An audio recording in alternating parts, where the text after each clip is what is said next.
Hello students. आज हम लोग एक्सेल में ग्राफ से चार्ट कैसे बनाएंगे उसके लिए हमने यहाँ पर कुछ डाटा लिया है। यहाँ पर आपको स्क्रीन पर कुछ डाटा दिखाई दे रहा होगा।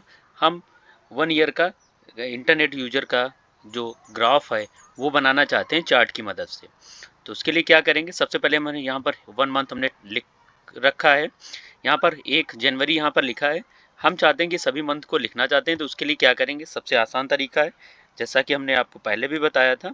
यहाँ पर क्लिक करना है, जनवरी लिख लेना है। उसके बाद यहाँ पर प्लस का सिंबल जब दिखाई दे तो यहाँ पर डबल क्लिक कर देना है या फिर नीचे तक ड्रैग कर देना है। दोनों ऑप्शन से आप एक ही क्लिक में पूरे मंथ को लिख सकते हैं। आसानी से यहाँ पर लिख गया है। अब हम क्या करेंगे, इस डेटा से हम लोग एक्सेल में चार्ट बनाना सीखेंगे। चार्ट की बनाने के लिए क्या होता है, यहाँ पर हमें जिस तरीके का डाटा है उसमें अलग अलग तरीके के चार्ट बनाना होता है।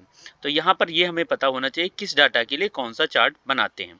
तो चार्ट बनाने के लिए सबसे पहले हमने इसे सिलेक्ट कर लिया है। सिलेक्ट करने के बाद में यहाँ पर इंसर्ट ऑप्शन में जाएंगे। इंसर्ट ऑप्शन पर जाने के बाद यहाँ पर कॉलम चार्ट दिख रहा होगा, इसके ऊपर हम क्लिक करेंगे। क्लिक करने के बाद यहाँ पर 2D और 3D करके कुछ ऑप्शन दिखाई दे रहे होंगे। अगर हमें कॉलम चार्ट बनाना है तो यहाँ पर कॉलम चार्ट पर क्लिक कर देंगे। कॉलम चार्ट पर क्लिक करने के बाद में इसको हम अगर छोटा करना चाहें तो इसे छोटा भी कर सकते हैं, चार्ट को इसको छोटा कर सकते हैं। अब ये हमें दिखाई दे रहा है कि हर मंथ का अलग अलग इंटरनेट यूज़र यहाँ पर हमें दिखाई दे रहे हैं। ये हमारा इंटरनेट यूज़रों का एक डाटा है। इस तरीके का पूरा 1 ईयर का चार्ट दिखाई देगा। हम ये चाहते हैं कि इस डाटा को अलग अलग करके देखना चाहते हैं, दूसरे फॉर्मेट में देखना है। कॉलम में अगर इस डाटा को करना है तो उसके लिए क्या करेंगे, यहाँ पर स्विच रो और कॉलम का ऑप्शन दिखाई दे रहा है, इसके ऊपर क्लिक करेंगे। क्लिक करने के बाद अब हम यहाँ देख रहे होंगे हमारा पूरा डाटा चेंज हो चुका है। यहाँ पर हमारा जो डेटा है जनवरी पूरा इस तरीके से रो कॉलम चार्ट में आ जाता है, इस तरीके से दिखाई देता है। यहाँ पर स्विच कॉलम मोड में है, यहाँ पर अलग अलग कलर का से अलग अलग मंथ को यहाँ पर डिफाइन किया गया है। इस तरीके से एक हम आसानी से चार्ट को बना सकते हैं। अगर हम इसमें चार्ट को चेंज करना कुछ चाहते हैं तो उसके लिए हमारे यहाँ पर पहला जो ऑप्शन यहाँ पर दिखाई रहा है चार्ट लेआउट, फर्स्ट लेआउट पे क्लिक करेंगे तो इस तरीके का ये हमारे पास डेटा आ जाएगा चार्ट का जैसे था हमारे पास। सेकेंड टाइप लेआउट में हम जब क्लिक करेंगे तो यहाँ पर हर मंथ का जो भी डेटा होगा उस कलर से यहाँ पर कलर जो भी होगा उस कलर का अलग अलग हर मंथ का कलर होगा, उस कलर के आगे उसका डेटा भी दिखाई देगा कि हमारा डेटा कितना था। जैसे यहाँ पे जनवरी का था 21,200 है, उसी तरीके से सभी मंथ का यहाँ पर हमें डेटा दिखाई दे रहा है। यहाँ पर पूरे 1 ईयर के मंथ आपको दिखाई दे रहे होंगे और यहाँ पर उसका सबका डाटा दिखाई दे रहा है। इसी तरीके से हम तीसरे कॉलम पे अगर क्लिक करेंगे तो यहाँ पर इस तरीके से क्लिक करेंगे तो चार्ट का टाइटल यहाँ पर दिख रहा है। इस टाइटल को हम चेंज करना चाहें तो आसानी से इसे चेंज कर सकते हैं। जो भी करना चाहें यहाँ पे क्लिक करके, क्लिक करने के बाद जो टाइटल दिया चार्ट टाइटल दिया है यहाँ पर हम इसको चार्ट टाइटल टाइप कर देंगे। यहाँ पर हमने इंटरनेट यूज़र के नाम से इसका टाइटल चेंज कर दिया है। अब यहाँ पर इसका डाटा चेंज कर दिया। यहाँ पर हर मंथ जितने दिए हैं सभी का ऊपर डाटा इस तरीके से दिखाई देगा। अगर हम चाहते हैं कि इस डेटा को चेंज करना चाहते हैं तो उसके लिए क्या करेंगे, यहाँ से लेआउट भी दिए रहते हैं, लेआउट से हम अलग अलग डेटा को फॉर्मेट में बदल सकते हैं। यहाँ से कई सारी चीज़ें दी हैं उनको हम कर सकते हैं। इसके अलावा हम चाहते हैं इस चार्ट को, अगर हमारे पास में डबल क्लिक करेंगे, डबल क्लिक करने के बाद चार्ट का टाइप यहाँ पर दिया है।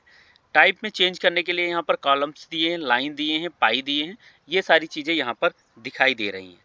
अगर लाइन चार्ट पर क्लिक करेंगे तो यहाँ पर लाइन का चार्ट दिख रहा होगा, इस तरीके से हम बना सकते हैं। हम लाइन कॉलम पे क्लिक करेंगे, इस पर क्लिक करने के बाद में फिर ओके करेंगे। ओके करने के बाद ये लाइन इस तरीके से यहाँ पर दिखाई दे रही होंगी आपको। इसी तरीके से अगर चार्ट को अपने डेटा के अनुसार से चेंज करना है तो यहाँ पर हम उसे चूज करके चेंज कर सकते हैं।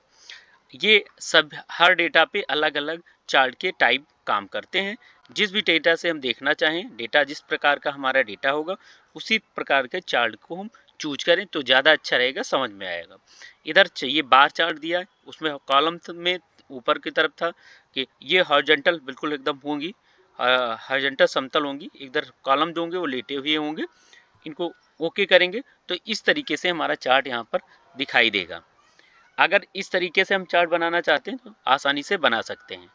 अब हमारे पास कुछ दूसरा डाटा दिया है, हम अगर कई मंथ का निकालना है, यहाँ पर आपको दिखाई दे रहा होगा कि यहाँ पर मंथ और यूज़र जो हैं, यूज़र इंटरनेट यूज़र स्मार्टफोन और स्मार्टफोन यूज़र दिए हैं। यहाँ पर स्मार्टफोन यूज़र हैं और यहाँ पर जो स्मार्ट डेस्कटॉप यूज़र हैं, यहाँ पर इस लिख गया है, यहाँ पर हम लिख देंगे डेस्कटॉप यूज़र। अगर हमारे पास कुछ डेटा इस तरीके से है तो उसको कैसे बनाएंगे, उसके लिए सबसे पहले हम सेलेक्ट कर लेंगे अपना पूरा डेटा। सेलेक्ट करने के बाद इंसर्ट पर जाएंगे। इंसर्ट में जाने के बाद कॉलम जो दिखाई दे रहा है यहाँ पर क्लिक करेंगे। क्लिक करने के बाद में फिर हमारे पास इस तरीके से 3D कॉलम्स का ऑप्शन दिखाई दे रहा होगा, इसको चूज करेंगे। यहाँ पर क्लिक करने के बाद यहाँ पर हमारा डेटा दिख रहा होगा कि अब सभी जो डेटा है हर मंथ का internet user, smartphone user, desktop user, तीनों डेटा एक साथ में दिखाई दे रहे हैं। जिसका डेटा सबसे अधिक होगा वो लाइन यहाँ पर सबसे बड़ी दिखाई देगी।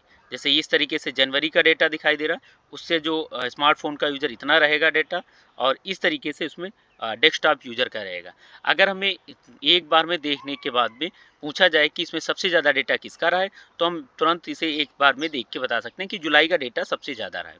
इस तरीके से चार्ट को ग्राफिक के तरीके से हम किसी के सामने प्रेजेंट करने का ऑप्शन हमारे पास होता है। यहाँ पर अगर डेटा को दोबारा सेलेक्ट करना हो तो यहाँ से सिलेक्ट डेटा पर जाके हम डेटा को दोबारा यहाँ से सिलेक्ट कर सकते हैं। इस तरीके से चार्ट बना सकते हैं। इसके अलावा हम यहाँ पर कुछ हमारे पास तीसरा ये डाटा दिख रहा है। हम अगर डेटा को एक चार्ट के रूप में देखना चाहते हैं या फिर परसेंटेज में निकालना चाहते हैं तो अलग तरीके से निकालना, तो उसके लिए हम ये डेटा को सेलेक्ट करेंगे। यहाँ पर कुछ ADCA के स्टूडेंट्स हमने जैसे 100 ले लिए, ओ लेवल के 100 है, ADCA के 400 है, CCC के 200 है। इस तरीके से डेटा अगर हमारे पास है तो उसके लिए क्या करेंगे, इंसर्ट में जाएंगे और यहाँ पे पाई चार्ट को हम लेंगे। यहाँ पे ये बहुत ही अच्छे तरीके से देखने के लिए, कभी आपने देखा होगा मैगजीन या फिर जो ऑनलाइन टेस्ट देते हैं उसमें हमें दिखाई पड़ता है कि कितने क्वेश्चन हमारे सही हैं, कितने गलत हैं। वो हम आसानी से यहाँ से देख सकते हैं, कितने क्वेश्चन अटैम्प्ट किए हैं, कितने नहीं अटैम्प्ट किए, ये सारी चीज़ें हम इसमें देख सकते हैं। ये हमें क्लिक करने के बाद में इस तरीके का डेटा कुछ आ गया, आपको दिखाई दे रहा होगा। इसको हमने थोड़ा साइड में कर लिया है। अब यहाँ पर ओ लेवल का ADCA है जो सबसे ज़्यादा डाटा 400 था, तो इस तरीके से दिखाई दे रहा है, उसका कलर दिखाई दे रहा है।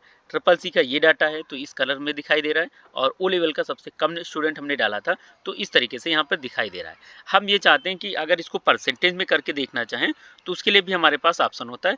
उसके लिए बहुत ही ऑप्शन यहाँ पर अच्छा दिया है। जैसे ही क्लिक करेंगे यहाँ पर हमें ऑप्शन से दिखाई देने लगेंगे। जिस भी परसेंटेज ADCA का जो रहेगा 57% निकाल के हमें दे देगा, 29% CCC डाल देगा, और यहाँ पे ओ लेवल जो है यहाँ पे 14% ओ लेवल का डेटा दिखाई दे रहा है। ये ही बहुत ही अच्छी चीज़ ये है। इससे हम परसेंटेज को भी अपने आराम से बिना निकाले प्राप्त कर सकते हैं। जब हम कोई ऑनलाइन पेपर देते हैं या टेस्ट देते हैं उस समय हमें यहाँ पर इस तरीके का एक चार्ट बन के आता है, जिसकी मदद से हम ये पता कर देते हैं कितने क्वेश्चन अटैम्प्ट किए हैं, कितने रॉन्ग हैं और कितने हमारे राइट क्वेश्चन हैं। ये सारी चीज़ें हम यहाँ से देख सकते हैं। उसके बाद यहाँ पर हमारे पास सेकेंड ऑप्शन यहाँ पर दिया है। अगर हम इस पर क्लिक करते हैं तो यहाँ पर क्लिक करते हैं तो ओ लेवल का यहाँ पे कलर दिखाई देता है। ये ओ लेवल का कलर है, ये ADCA का कलर है, ये CCC का कलर है। सभी को कलर वाइज यहाँ पर डिफाइन कर देगा। तीसरा भी ऑप्शन है, यहाँ पर क्लिक करेंगे।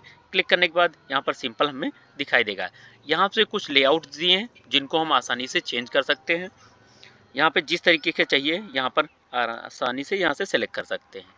अगर इसको भी स्विच कॉलम में बदलना तो इस तरीके से यहाँ पे 1 2 3 में कन्वर्ट कर सकते हैं, और यहाँ से सेव टेम्पलेट में अगर फाइल को, इस टेम्पलेट को सेव करना है तो उसको भी सेव कर सकते हैं।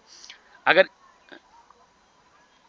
इस तरीके का डेटा अगर हमें एक्सेल में MS वर्ड में ले जाना है तो उसके लिए क्या करेंगे, वर्ड हम ओपन कर लेंगे। वर्ड ओपन करने के बाद में यहाँ पर हम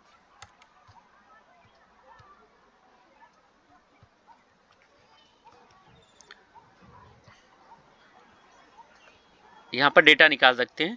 अगर MS वर्ड में इस तरीके का डेटा ले जाना है तो बस सेलेक्ट करके बस ये डाटा में सेलेक्ट कर लेना है और सेलेक्ट करके कॉपी कर लेना है और MS वर्ड में जाके पेस्ट कर देना है। वहाँ पर हम भी ये डेटा आसानी से ले जा सकते हैं। अगर उस डेटा को अगर कुछ चेंजेस करना है तो यहाँ पे जैसे ही क्लिक करेंगे, क्लिक करने के बाद जैसे हमें यहाँ पे ADCA ओ लेवल के स्टूडेंट को बढ़ाना है तो यहाँ पे 200 कर देंगे। जैसे इंटर करेंगे यहाँ पर आ जाएगा, तुरंत डेटा चेंज हो जाएगा। परसेंटेज भी यहाँ पर चेंज करके दिखाई देगा। अब CCC के स्टूडेंट हमने यहाँ पर कुछ चेंज कर दिए, 300 कर दिए। जैसे इंटर करेंगे यहाँ पर डेटा भी इसका चेंज होता रहेगा। बहुत ही अच्छा है। आजकल अगर स्मार्ट तरीके से अपने डेटा को किसी के सामने प्रेजेंट करना है तो उसके लिए चार्ट सबसे अच्छा माध्यम है। उम्मीद है आप सबको ये वीडियो अच्छा लगा होगा। अगर वीडियो अच्छा लगा है तो लाइक करें, और जिन लोगों ने अभी तक चैनल को सब्सक्राइब नहीं किया उस चैनल को जरूर सब्सक्राइब कर लें। आगे आने वाले टाइम पे इसी तरीके से अच्छी वीडियो आप लोगों को मिलती रहेंगी। जय हिंद, धन्यवाद।